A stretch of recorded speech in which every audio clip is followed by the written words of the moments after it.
시간이 참 빠릅니다. 우리가 또 시작한 한 해, 촛불 예배 우리가 드리고 또 이제 송구영신 예배를 드리고 하나님 앞에 출발을 했는데 마지막 주일입니다. 올 한 해는 아마 우리나라 역사 속에 가장 아주 핫한 뉴스들이 굉장히 많이 있었던 그런 한 해입니다. 아마 가장 큰 사건이 현직에 있는 대통령의 파면입니다. 어떤 그 뉴스에서 그런 말씀을 해요. 이 법을 공부하는 사람들이 이론에서 그 다루는 것 중에 현직 대통령의 이런 그 탄핵 그리고 파면 이걸 이론상으로는 배우는데 실제로다가 이거를 보기는 힘들다. 거의 불가능에 가깝다라는 말들을 합니다. 왜냐하면 죽은 권력이 아니라 살아있는 권력. 지금 현재 숨쉬고 있는 현직에 있는 대통령을 파면한다는 것은 거의 불가능해요. 죽은 권력이 아니기 때문에 보통 뭐 퇴임 후에 뭐 비리가 드러나가지고 그 사람을 뭐 우리가 어떻게 뭐 죄를 그에게 또 매겨서 형량을 주기도 하지만 실제적으로 이렇게 살아있는 권력을 파면한다는 것은 거의 불가능합니다. 그만큼 권력이라고 하는 것이 가지고 있는 그런 그 힘이나 이런 것들이 있기 때문에 어려운 일이에요. 근데 그 헌법재판소 8명 전원이 그걸 결정했다는 건 여야의 문제가 아니었다는 거예요. 모두가 다 답답했다는 것이죠. 그만큼 우리나라에 어떻게 보면은 가슴 아픈 역사입니다. 우리나라 역사 속에 한 페이지, 이론에서만 나왔던 일이 정말 실제로 벌어진 그 해가 바로 올해입니다.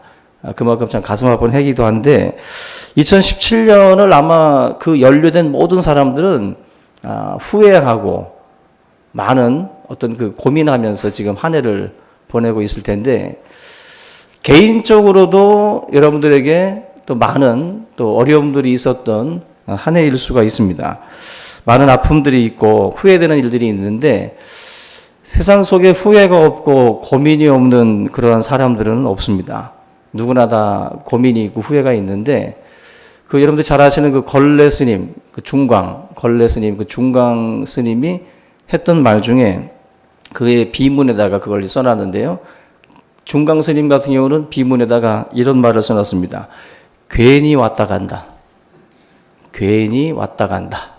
그러니까 그만큼 이 세상에서 좀 허무했던 거예요. 삶을 마치면서 괜히 왔다 간다. 그 말씀 속에는 뭔가 이렇게 좀 인생의 허무함이 아주 굉장히 많이 담겨져 있습니다. 여러분들 가운데도 어쩌면은 괜히 왔다 간다 이런 느낌들을 가지고 계시는 분들도 있을 것이고 올 한 해를 돌아보면서도 도대체 이 삶이 언제 끝날까?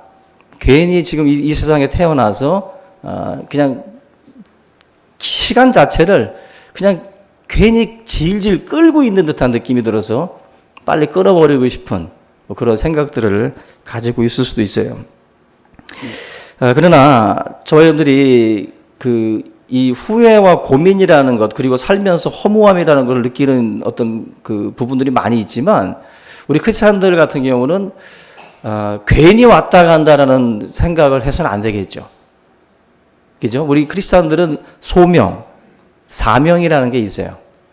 우리의 삶에 어떤 고난도 있고 후회되는 일도 있고 또 여러 가지 시험도 있지만 괜히 왔다 가는 게 아니라 저나 여러분들의 삶은 분명한 하나님의 소명이 있는 줄로 믿습니다. 그래서 여러분들 절대 우리에게는 합력하여 선을 이룬다 그랬어요. 괜히 왔다 가는 듯한 그 세월들이 있지만 그것은 결코 헛되지 않습니다. 다 합력해서 선을 이루어요. 추락했던 시간도 또 실패하고 좌절했던 시간들도 하나님이 다 합력해서 쓰세요. 그러니까 여러분들 괜히 왔다 가는 삶은 하나님에 대한 부르심에 대한 확신이 없는 것이고 천국과 그런 미래에 대한 부활에 대한 소망이 없는 사람들이 하는 말들입니다. 이 삶이 이게 다 끝이 나면 괜히 왔다 가는 거예요. 그러나 저 여러분들이 이 생이 다 끝이 아닙니다. 한 번 죽는 것은 사람에게 정한 것이고 그 이후에 심판이 있다 그랬어요. 우리에게는 이런 하나님의 말씀들을 붙들고 저와 여러분들이 이 사명의 장소, 사명의 이 자리에서 우리에게 주어진 이 시간들을 소중하게 생각을 하고 괜히 왔다 가는 그런 삶이 아니라 정말 소명의 자리에서 충성하는 그런 시간들이 꼭 되기를 바랍니다. 미국의 한인교회에 출석을 하고 있는 미국인 수학 교수가 한국 목사님한테 이런 질문을 했다고 그래요. 노벨상에 왜 수학상이 없는지 아십니까? 1901년부터 노벨이 기부한 재산으로 노벨상을 지금 전 인류에다가 공헌한 개인이나 단체에게 이제 상을 주고 있는데, 노벨상의 분야가 5개 정도 분야예요. 평화상 빼고 나면은 물리화학, 생리학이라든지 또 문학, 이런 쪽에다가 이제 상을 주는데, 그 중에 우리가 생각할 때 수학이라고 하는 이 분야가 상을 받을 만도 한데, 노벨상 중에는 수학상이 빠져 있다는 거예요. 목사님 입장에서는 잘 모르니까 왜 수학상이 빠졌냐고 물어보니까 그 수학 교수가 하는 말이, 노벨이 살아있을 때 자기 부인과 수학자가 바람이 났다는 거예요. 수학자와 바람이 나가지고 아무래도 그 당시에 당대의 최고의 수학자가 있어요. 이름이 굉장히 어려워서 제가 넘어가는데요. 그 사람의 당대 최고였기 때문에 수학상을 만약에 정하게 되면 그 영예가 그 왼수한테 넘어갈 것 같으니까 다짐을 하고 그렇게 숨을 거뒀다 그래요. 수학상은 절대로 안 된다. 그래서 이 수학에 대한 이 상은 주질 않고, 아마 지금 다른 필즈인가요? 그런 상으로 다른 부분에서도 주는 분들이 있는데, 노벨상하고는 게임이 안 되죠. 노벨이라고 하는 사람에게도 삶에 문제가 있는 거예요. 아픔이 있고 고민이 있는 거예요. 우리가 볼 때 여러 사람들의 삶을 들여다보시면 고민이 없는 집이 없어요. 우리 성도님들도, 저도 신방을 다녀보고 같이들 이야기 나눠보면 문제가 없는 집이 없어요. 돈이 많으면요 또 다른 게 속색이요. 다른 게. 근데 돈은 없는데 돈이 어려움을 주긴 하지만 가족들이 다 화평한 집들도 있고, 다 좋은데 남편이 속색이요. 다 좋은데 자녀가 속색이요. 이런 식으로다가 뭔가 하나씩의 이상식의 결핍이 다 있어요. 다 문제들이. 우리가 자세하게 들여다보지 않아서 그렇지, 성도들의 삶에는 그렇게 다 어려움들이 집집마다 고민 문제들이 다 담겨져 있다는 것입니다. 미생이라고 하는 드라마가 몇 년 전에 방영이 돼가지고 시청률 정말 고공행진을 했었죠. 많은 사람들에게 또 이제 공감되는 부분들이 많다 보니까 그 드라마 자체가 굉장한 인기를 끌었습니다. 그런데 미생이라는 게 바둑 용어잖아요. 바둑 용어. 그 뜻을 보니까 집이나 대마가 아직 완전하게 살아있지 않다라는 뜻이에요. 그러니까 아직은 미미한 거죠. 이게 미생이 완생이 되기 전까지 또 우여곡절을 겪게 되는데, 이 드라마 자체, 미생이라는 그 드라마의 어떤 핵심, 그 드라마가 우리에게 주고자 하는 핵심도 바로 우리가 다 미생이라는 거예요. 완결되지 않은, 완전하지 않은 다 미생과 같은 존재들이라는 거죠. 이 미생이 완생이 될 때까지 어떻게 보면 이제 계속해서 이 인간 군상들과 함께 섞여 살면서 지지고 볶고 이렇게 살면서 많은 일들을 겪는다는 거예요. 근데 놀랍게 여러분들, 이 미생 이 드라마가 주는 이 교훈이 성 웨슬레이의 성화론하고 굉장히 흡사합니다.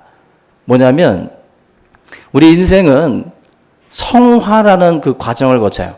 그리고 영화로 들어갑니다. 영화라는 것은 죽음 이후에 우리에게 주어지는 영광이에요. 부활의 영광이고 하나님의 형상을 실제적으로 이제 우리에게 것으로 가지게 되는 그 시기인데, 그건 바로 죽어서입니다. 이 땅에서는 저와 여러분들은 성화예요. 성화. 거룩하게 변화되어져 가는 과정입니다. 다 우리는 미생인데, 그게 이제 세월이 가면서 조금씩 하나하나 만들어져 가는 거예요. 그러나 제가 느끼기에는 참 안 바뀌어. 사람은 참 안 바뀐다. 제가 한 몇십 년을 이렇게 지켜보는데 참 안 바뀌어. 저부터 안 바뀌고, 제 아내도 참 안 바뀌고, 제 자식들도 참 안 바뀌어요. 그리고 우리 집사님들도 참 안 바뀌어. 40일 작정 기도하고, 기도원 갔다 오고, 성경 10독하고, 30독 했는데 참 안 바뀌어요. 안 바뀌어. 참 놀랍지 않습니까? 어떻게 저렇게 안 바뀔까? 어떻게.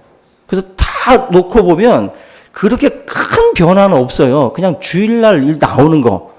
놀러 가던 사람들이. 그 정도? 그거 외에는 거의 다 가지고 있던 성질, 가지고 있던 그 모든 기질들이 그냥 가요. 그냥 가. 그래서 주님이 죽은 거예요. 십자가에. 우리가 개가 천선이 돼가지고 확 바뀌어버리면 좋겠죠. 그런 사람들이 많지 않습니다. 거의 많지 않아요. 그만큼 다 미생으로 살다가 거의 그렇게 살다가 가는 거예요. 다 부족한 가운데 주님의 은혜로 가는 거예요. 은혜로. 주님의 은혜로. 저는 그걸 뼈저리게 느낍니다. 뼈저리게. 하나님 앞에 저와 여러분들이 그렇게 완벽한 삶을 못 살아요. 한 주간을 살아도 그렇고 2017년을 돌아봐도 우리의 삶이 결코 그렇게 아름답지 않습니다. 여러분들 괜히 왔다 가는 삶처럼 보여지는 이 삶이지만 요 삶 속에서 그래도 하나님이 이렇게 이렇게 부족하고 연약한 사람들을 통해서 이루시고자 하는 일이 있어요. 이루시고자 하는. 그 완전하신 분이 직접 하지 않고 이렇게 부족한 우리들에게 하나님이 이렇게 일을 맡깁니다. 일을 맡겨요. 뭔가를 하나님이 우리에게 왜 맡기죠? 우리가 하나님의 영광에 동참케 하기 위해서 우리에게 일을 맡기시는 거예요. 그 영광된 일에 우리가 함께 하는 겁니다. 우리가 오늘 이 말씀을 보게 되면 하나님께서 우리에게 참 큰 은총을 베풀었다라는 것을 알 수가 있는데 7절을 한번 보겠습니다. 내가 여호와께서 우리에게 베푸신 모든 자비와 그의 찬송을 말하며 그의 사랑을 따라 그의 많은 자비를 따라 이스라엘 집에 베푸신 큰 은총을 말하리라. 여기 보면 하나님의 긍휼과 자비 속에서 베푸신 큰 은총이라고 그랬어요. 하나님의 긍휼과 자비 속에서. 결국 그 하나님께서 우리에게 주신 큰 은총이라는 게 뭘까? 큰 은총이라는 게 8절과 9절에 보면 이스라엘이 택함 받은 하나님의 백성이다라는 것을 다시 한번 우리에게 상기를 시켜줘요. 그가 말씀하시되 그들은 실로 나의 백성이요 거짓을 행하지 아니하는 자녀라 하시고 그들의 구원자가 되사 그들의 모든 환난에 동참하사 자기 앞에 사자로 하여금 그들을 구원하시며 그의 사랑과 그의 자비로 그들을 구원하시고 옛적 모든 날에 그들을 드시며 안으셨으나. 여기 보면 하나님이 우리한테 했던 어떤 그 모습을 이렇게 의인화시켜가지고 설명을 하고 있는데 무엇이 이스라엘 백성들로 하여금 하나님의 백성이 되게 했을까? 무엇이? 도대체 이 사람들이 어떤 모습을 보고 하나님이 그 백성 삼으셨을까? 정직한 백성이라서 그랬는가? 아니면 하나님을 잘 섬겨서 아니면 우수한 민족이기 때문에 하나님의 백성을 삼았느냐? 성경은 그게 아니라는 거예요. 이스라엘을 하나님의 백성으로 삼으신 이유는 절대로 그런 이유가 아니라는 거예요. 신명기 7장 7절에 보시면 이렇게 나옵니다. 여호와께서 너희를 기뻐하시고 너희를 택하심은 너희가 다른 민족보다 수요가 많기 때문이 아니니라. 너희는 오히려 모든 민족 중에 가장 적으니라. 수가 많다는 것은 그만큼 강하다는 거예요. 너희들이 강하기 때문에 내가 너희들을 지명한 게 아니라는 거예요. 너희들은 오히려 적다. 다시 말하면 보잘것없다라는 거예요. 그런데 나는 너희들을 택했다. 택하실만 하기 때문에 택한 게 아니라는 거예요. 우리들 스스로가 그렇게 착각을 하고 있을 수가 있는데 성경은 그렇지 않다는 거예요. 은혜로 택함을 받았고 하나님의 무조건적인 은혜가 이스라엘 백성들을 택하게 하셨다라는 것입니다. 결국 이런 사랑과 이런 은혜를 우리가 받았다고 한다면 우리가 어떻게 행해야 될 것인가? 당연히 진실하게 행해야 되고 당연히 하나님 앞에 우리가 충성을 해야 되겠죠. 그러나 실상은 이스라엘 백성들의 실상은 달랐어요. 10절 말씀 보면은 그들이 반역했다 그랬어요. 그리고 주의 성령을 근심하게 했다. 그죠? 그가 돌이켜 그들의 대적이 되사 친히 그들을 치셨다. 반역하고 성령을 근심케 하는 일을 바로 이 택함받은 이스라엘 백성들이 하나님 앞에 했다라는 것입니다. 오늘 이 자리에 계신 우리 성도님들 가운데에도 하나님의 근심이 되는 분들이 있을 수 있어요. 성령을 근심케 하는 일들을 우리가 행하고 있을 수가 있습니다. 하나님께 같이 동행을 해야 되는데 하나님의 뜻과 반역을 하는, 오히려 반대로 행하는 그러한 일들을 우리가 또 이 한 해 동안 했을 수도 있어요. 결국 이스라엘 백성들이 했던 일들이 바로 그런 일들이라는 거예요. 성령을 근심케 하는 일들.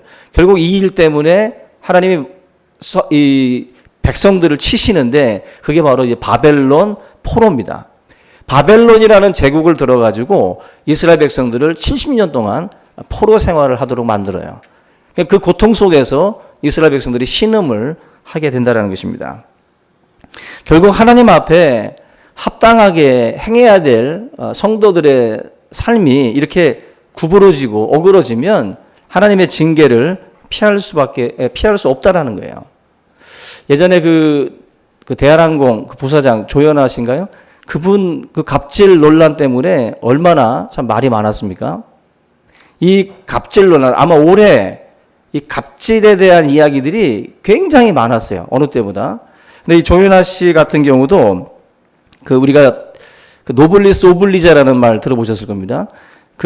어떤 상류층에 있는 그 사람들에게 요구되는 어떤 그런 도덕적인 의무인데 이 노블리스 오블리제가 재미난 뜻이 있어요. 노블리스라는 말이 원래 닭의 벼슬이랍니다. 닭의 벼슬, 닭벼슬. 그리고 오블리제가 바로 달걀의 그 노른자예요. 달걀의 노른자. 닭의 사명이 뭐예요? 닭벼슬을 자랑하는 게 아니라 노란 그 노른자가 들어있는 그 달걀을 낳는 게 닭의 사명이에요. 노블리스 오블리제라는 거는 결국 닭의 사명은 닭벼슬 자랑하지 말고 알 낳는 거거든요. 근데 이 상류층에 있는 사람들이 하는 짓이 뭐냐면은 자기 자랑에 취해 있는 거예요.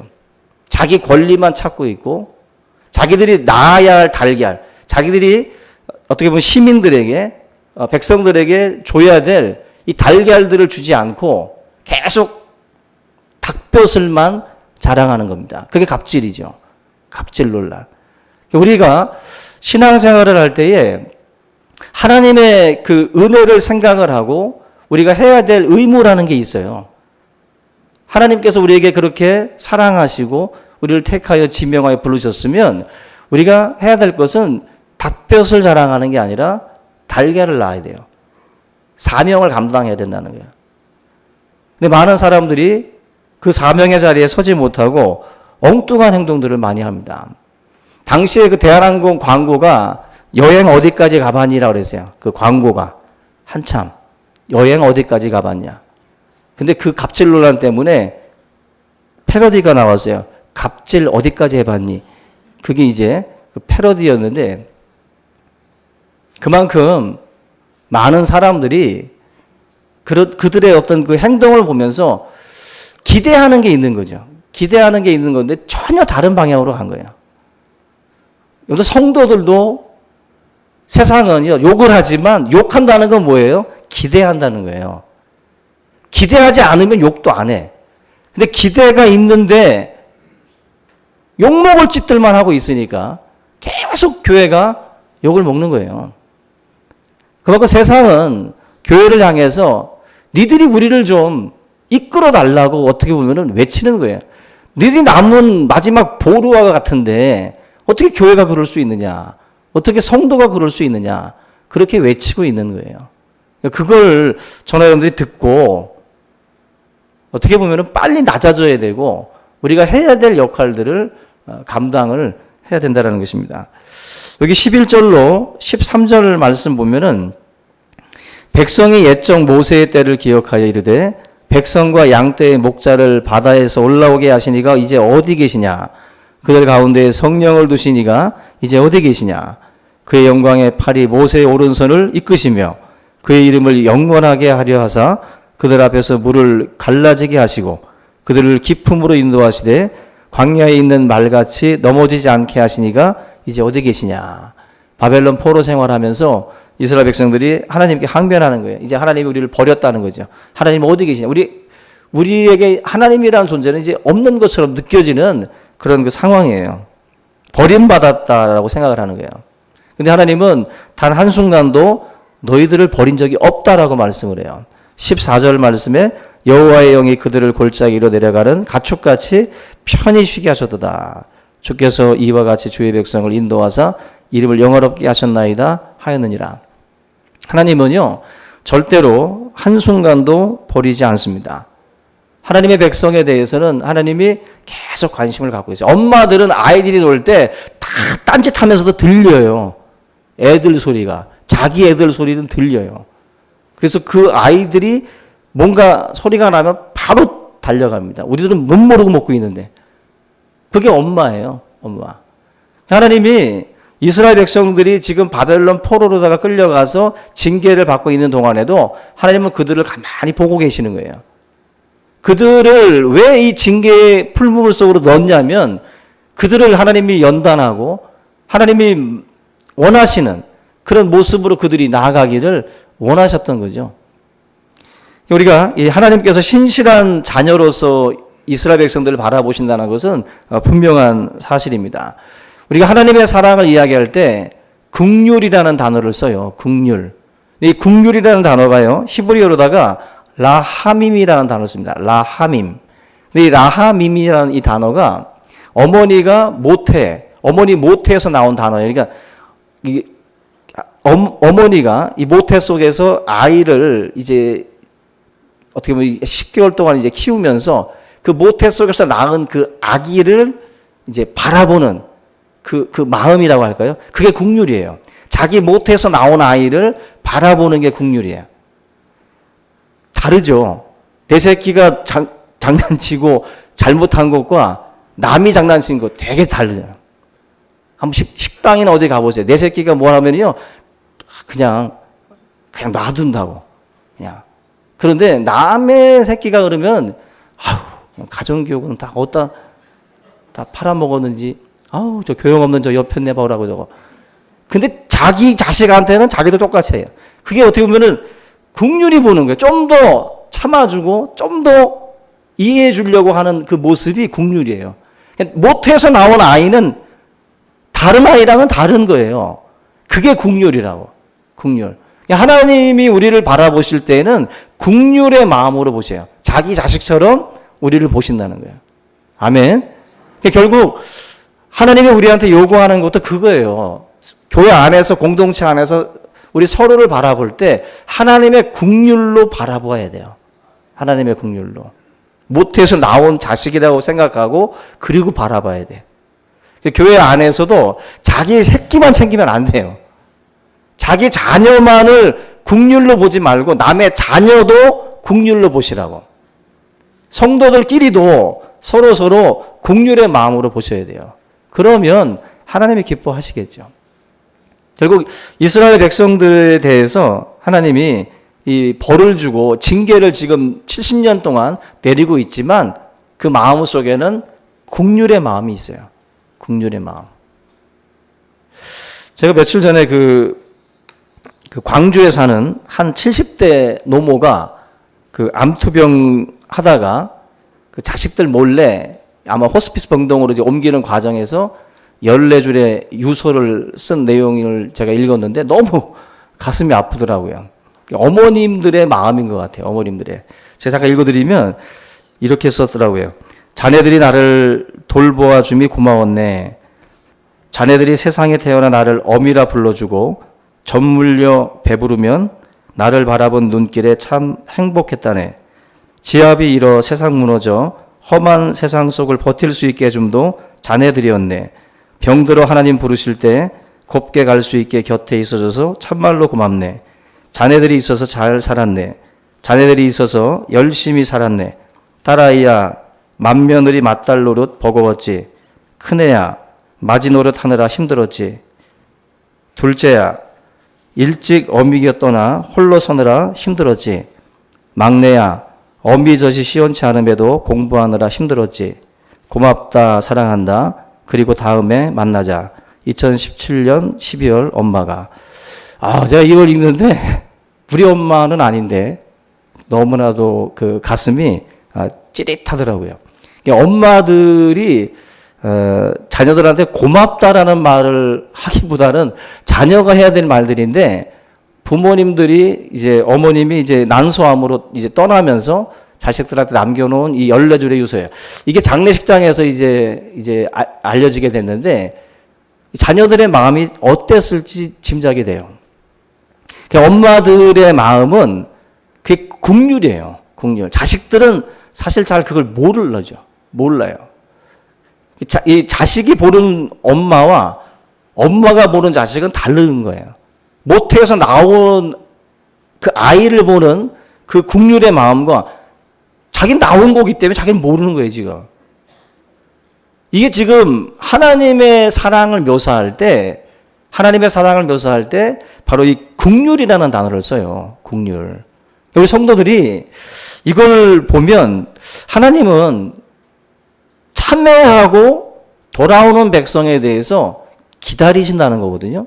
탕자의 비유에서도 재산 다 탕진하고 빈털터리가 돼서 돼지들이 먹는 그 쥐염 열매를 먹는 그 시절에 빈털터리로 돌아왔는데도 신발 벗고 나가서 맞이하잖아요.